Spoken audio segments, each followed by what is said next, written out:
There are moments in life when everything you've been holding on to, your family, your dreams, your future, feels like it's being ripped out from under you.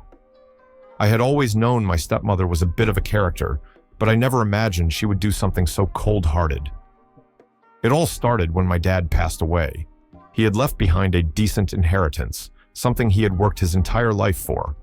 I always assumed it would be split between me and my younger sister, but I had no idea what my stepmother was planning. She was always nice to me, at least outwardly. It's not like we were close, but I thought that after my dad passed, we'd at least have an understanding of what needed to be done. But the more I looked into things, the more I realized something wasn't right. She had been acting strangely, asking me for information on my dad's financial accounts, asking if I knew where certain papers were, like his will or investment details. I shrugged it off at first. Maybe she was just handling the estate and wanted to make sure everything was squared away. Then came the moment that shook everything. I was sitting at home one evening when I received a call from my dad's lawyer. At first, I thought it was just a routine checkup, but the tone in his voice was different. He was hesitant, almost nervous. He told me there had been a change in the distribution of the inheritance. It was a complete shock. According to what he said, my stepmother had changed my dad's will shortly before his death. And when I say changed, I mean she had altered it to make sure she got nearly everything, with just a small fraction left for me and my sister. I was stunned. My dad had always been fair, a man of principle. There was no way he would have done this on his own. And that's when the truth hit me. She had manipulated him, probably during the last few months of his life, to change everything in her favor. She had been playing the long game, pretending to be the loving wife while scheming behind the scenes. The betrayal was too much to handle. But what made my blood run cold was the fact that I wasn't the only one affected. My sister, who had always looked up to our dad, was getting a raw deal too. We were both being cut out, left with barely enough to cover our futures, while she was set to inherit everything. It wasn't just about the money, it was about the principle. The man who had raised me, who I had looked up to, was being betrayed even in death, and I was not going to let that happen. My dad and I always had a complicated relationship. He wasn't exactly the affectionate, I love you every day type of father, but I knew he cared in his own way. We had a lot of distance between us after the divorce, which wasn't ideal for a kid, but over the years, I got used to it. It was just me and my mom for a long time, and we made things work. I learned early on how to be independent. My dad was always in the background, present, but not always active in my life. Still, I never doubted that he loved me in his own way. Things changed when he remarried Karen. At first, I didn't think much of her. She seemed perfectly fine, the kind of person who smiled a lot, who seemed to know how to keep things calm and under control. My mom didn't like her, of course, and I could understand why. Divorced people rarely have smooth interactions. But I didn't let that affect my view of Karen. She seemed to genuinely care for my dad, which I appreciated. It wasn't until years later, when I was in my late teens, that I started to feel something was off. I couldn't quite put my finger on it, but there was a disconnect between us, something I couldn't ignore. She wasn't rude to me, but there was always this barrier, this feeling that I wasn't quite part of the family the way she and my dad were. Whenever I tried to talk to her, it felt more like a polite exchange than a conversation. And that was fine at first, but I always felt like an outsider. It was subtle, almost invisible, but I felt it all the time. The cracks in their relationship started showing when my dad got sick. At first, it seemed like just another minor health issue. He'd always been a bit of a workaholic, always putting off doctor's visits, never really taking care of himself the way he should. But when the doctor's reports came back, we all learned the truth. My dad was seriously ill, and things went downhill fast. As his condition worsened, Karen stepped in. I don't know if she was always prepared for this role, but she took control of everything. She coordinated his care, managed the hospital visits, even handled most of the finances. I was still involved, of course, but whenever I tried to get involved in the decision-making, she would step in and take over. "Don't worry about it, honey.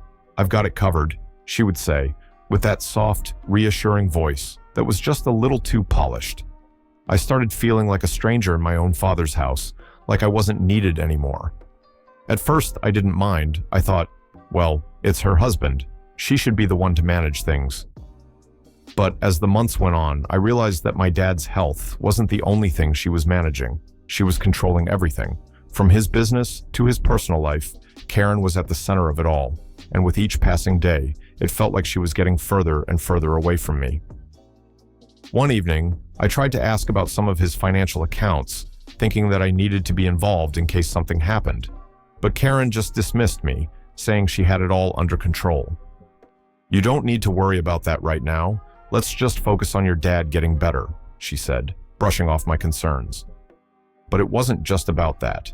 It was about feeling cut out, like I wasn't part of the picture anymore. It was like I was being pushed aside, and I had no idea why. Things started getting even more uncomfortable when I noticed Karen acting strange around my dad's will. It wasn't overt. She didn't come right out and say anything, but little comments here and there started to catch my attention. "I hope you're not stressing over the will. It's all taken care of," she'd say with a smile that didn't quite reach her eyes. She'd mention things like, "I've already spoken to the lawyer," and "Don't worry about the paperwork, everything's fine," as if she was making decisions without consulting anyone. I didn't think much of it until one day, when I was going through my dad's old study. I'd been looking for some paperwork when I stumbled upon a document hidden at the back of a drawer. At first, I thought it was just an old draft of his will, but when I started reading it, my heart sank. This wasn't a document I had ever seen before.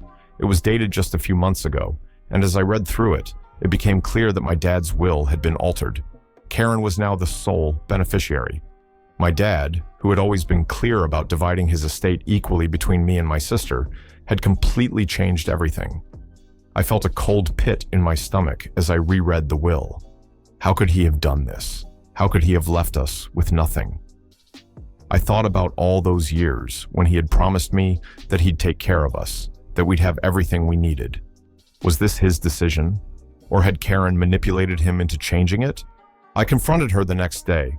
I tried to keep my voice calm, to keep the emotion out of it, but I could tell she wasn't expecting me to bring it up. Her face went pale as I asked her about the will. She tried to brush me off, claiming that it was just a draft and that nothing had been finalized. But I knew that she had played a role in making sure she was the only one who would benefit from my dad's death. I was furious. I had spent so many years trying to have a good relationship with her, trying to be part of the family, and this is what I got in return? Betrayal, manipulation. It was all coming together, and it wasn't just about money. It was about respect. It was about honoring my dad's legacy, not letting someone take everything he worked for while we were left with nothing. That's when I made my decision. I wasn't going to let Karen get away with this. She thought she had won. She thought she had everything under control. But I had a plan. I wasn't going to let her ruin everything my dad had built, everything my family had worked for. And I was going to make sure that when the dust settled, she would be the one with nothing. I couldn't let Karen's betrayal slide. The more I thought about it, the more I realized I had to act carefully. If I just confronted her, she would deny everything and accuse me of being irrational. I needed something concrete, something irrefutable that would expose her for what she was, a manipulative liar who had been playing everyone from the start. The first thing I did was start digging. I wasn't sure exactly where to look, but I knew that my dad had been meticulous about his finances. He wasn't the type to leave things to chance. He'd always been careful with his investments, and there had to be a paper trail somewhere. The key was finding it without tipping her off. I had to be subtle, like a shadow in the background, while she was too busy managing everything to notice that I was one step ahead. I started by talking to my dad's old lawyer, the one who had handled all of his legal matters for years. He had always been a quiet, serious man, someone who didn't get involved in family drama. But when I told him what I had found, he was just as shocked as I was. I hadn't realized just how deep Karen's control over my dad's affairs had gone. It wasn't just about the will, it was everything. The accounts, the properties, the assets. She had made sure that her name was on every document, every account. It wasn't that my dad had changed his mind. He had been forced into making these decisions by Karen. I asked the lawyer if there was anything he could do to get me access to the real will, the one my dad had written before Karen had come into the picture. He didn't give me a direct answer, but I could tell he was willing to help me if I had the right information. That's when I decided I needed to get my hands on the will that Karen had altered. The problem was, I didn't know where she had hidden it. She had become so paranoid about leaving any trace of the will around that I figured it would be locked up somewhere safe. I started snooping around my dad's office, casually asking Karen about things like paperwork and financial records, pretending to be interested in cleaning up the place. I knew her well enough to know she wouldn't suspect me. She'd become so confident that I wouldn't fight back. She didn't think I was capable of digging into her secrets. It wasn't until one day, when I was visiting the house to check on some old belongings, that I found something that made my heart race. In the back of my dad's office drawer, hidden beneath some random papers, was a folder. It was thick with documents, and on the top was the word "Will" in bold typed letters. My pulse quickened as I opened it, praying it would be what I was looking for. And sure enough, it was the original will. I carefully examined the document, comparing it to the altered version I had seen before. The difference was glaring.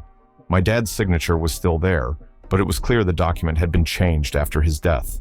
Karen had slipped in a few adjustments, making sure her name appeared where my dad had originally designated his estate to be split equally between me, my sister, and her. The changes were small, but strategic. Everything had been shifted to favor her, and she had made sure to remove anything that could have been left to us. I wasn't sure if it was legal or not, but I knew one thing. This was my dad's last wish, and it had been tainted by Karen's greed. I had the proof now, and that was all I needed. The next step was to make sure Karen knew that I wasn't going down without a fight. But I wasn't going to just confront her yet, not without a plan. I needed to gather all the evidence and have everything ready before I went to the lawyer and started the legal process. I had to make sure I could expose her in front of everyone, especially my dad's friends and business associates who respected him so much. If I could get them on my side, Karen's grip on everything would slip away. I started reaching out to people who had known my dad well, old colleagues, friends from the past. I needed to find any connections or documents that could back up my claims. At first, it felt like pulling teeth. People didn't want to get involved in the drama of a family dispute. But when I mentioned that I had evidence of manipulation and fraud, things started to change. Some of my dad's old friends were eager to help, especially when I hinted that Karen's influence had been the cause of all the turmoil. They wanted the truth to come out, and they were willing to help me find it. The more I dug, the more I uncovered. I found emails between Karen and my dad's business partners where she had been subtly pushing her own agenda, making deals behind closed doors. It became clear that she had been working on this for a while. She had planned everything down to the smallest detail. She thought she had everything under control, but she had underestimated me. I was starting to feel like I was on the edge of something huge. The more I pieced things together, the more I realized I wasn't just fighting for money. I was fighting for the truth, for my dad's legacy, and for everything he had built. Karen had tried to erase all of that, but I wasn't going to let her. I knew the time to act was fast approaching. She had no idea what was coming, and when I finally made my move, she wouldn't be able to stop it. The moment of truth had arrived. I had everything I needed: the documents, the evidence, the witnesses. It was time to take the fight to Karen and expose her for the fraud she was. But I wasn't going to just tell her to her face and leave it at that. No, I was going to make sure that everyone knew what she had done and that she would never get away with it. I arranged a meeting with my dad's lawyer, the one who had been with him for years. I told him I had gathered evidence that would show Karen had manipulated my dad's will. He didn't hesitate for a second to help. He knew my father well enough to understand that something wasn't right. With his help, we set up a meeting with all of the family members, my dad's closest friends, and the people who had been involved in his business. We would have everything laid out, and Karen would be forced to face the consequences of what she had done. When I showed up at the meeting, I could see the confusion on Karen's face. She had no idea what was coming. She still thought she had all the power, that her control over everything was unshakable. But when I walked into that room, I knew I had already won. The room was packed, and I could feel the tension in the air. Everyone was waiting to see what would happen. Karen tried to play it cool, acting like everything was just fine. She greeted everyone with her usual smile, but it was clear she was on edge. The moment she saw the lawyer walk in, I could see the color drain from her face. She knew something was up. I hadn't told her what I had planned, but she knew I wasn't the type to let things go easily. The moment she took her seat, I knew the clock was ticking. I stood up, my heart pounding in my chest. "I have something to share with all of you," I said, my voice steady, despite the adrenaline rushing through me. I turned to Karen, who was looking at me like she was about to say something, but I didn't give her a chance to speak. I've been looking into my father's will, and what I found is shocking. I pulled out the original will and laid it down in front of everyone. The silence in the room was deafening. I could see Karen's eyes widen as she realized what was happening. I slowly began to read through the document, pointing out the differences between the original will and the one she had presented. I explained how she had altered the will, making sure that everything was in her favor. I revealed the emails, the conversations, and the documents that proved her manipulation. I showed the proof of her plan to take control of everything, leaving my sister and me with nothing. At first, she tried to deny it. "This is all a misunderstanding," she said, her voice trembling.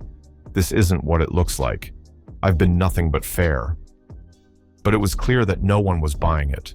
People were already whispering amongst themselves, shaking their heads in disbelief. The people who had respected her, who had trusted her, were starting to realize the truth. She wasn't the person they thought she was. She wasn't the loving wife and stepmother. She was a liar, a manipulator, and a fraud. The lawyer stepped forward, confirming everything I had said. He explained how the changes to the will were illegal, how Karen had tricked my dad into making those decisions while he was in a vulnerable state. It was clear that the entire situation was a scam, and she had been playing everyone all along. The proof was irrefutable. Karen stood there, her face pale, her hands trembling. "This isn't fair," she cried. "I loved your father. I took care of him when none of you were around. He trusted me." But no one was listening. The damage was done.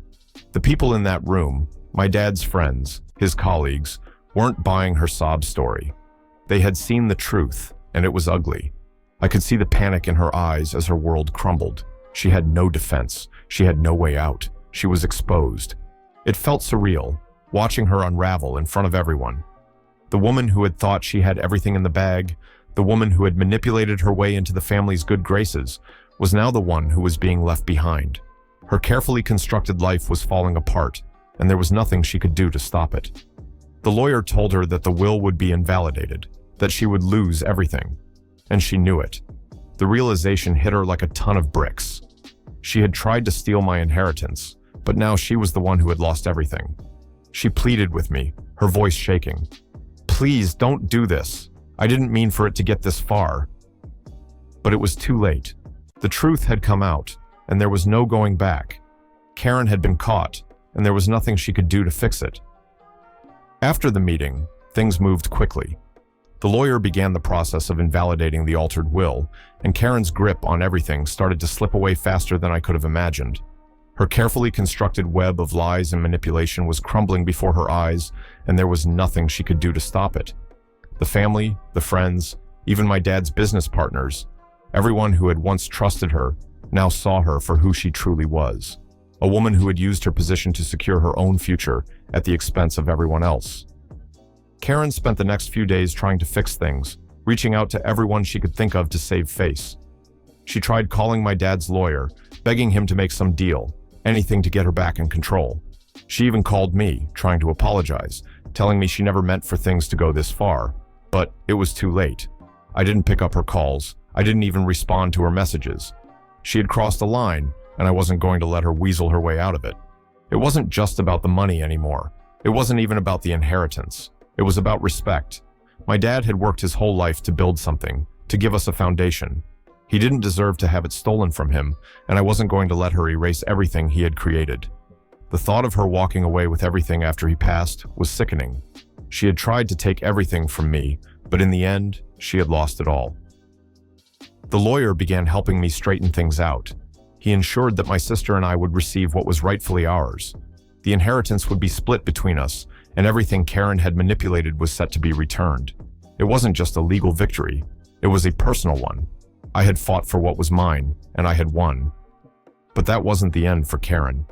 As I began to settle things with the estate, I heard rumors that she was trying to sell off some of the properties and assets that weren't rightfully hers. She was desperate. She knew she had no other options, and she had already burned all her bridges. People started to see her for who she really was, and her reputation was destroyed. No one wanted to work with her anymore, and she quickly found herself isolated from the people she had once relied on. Eventually, I heard she moved out of town. She'd packed up and left, trying to escape the consequences of her actions, but it didn't matter. The damage had already been done. She had tried to steal my future, but in the end, it was she who lost everything. For me, it felt like the weight had been lifted. I no longer had to worry about her sneaky little moves or her pretending to be the perfect wife. My sister and I were able to honor our dad's legacy, not just by securing the inheritance, but by making sure his true wishes were respected. I moved on with my life, no longer held back by the anger and resentment that had built up over the years. My dad may have been gone, but his memory was now intact. His legacy was safe, and that was all that mattered. As for Karen, well, the last time I heard her name, it was in passing. No one cared to speak about her anymore.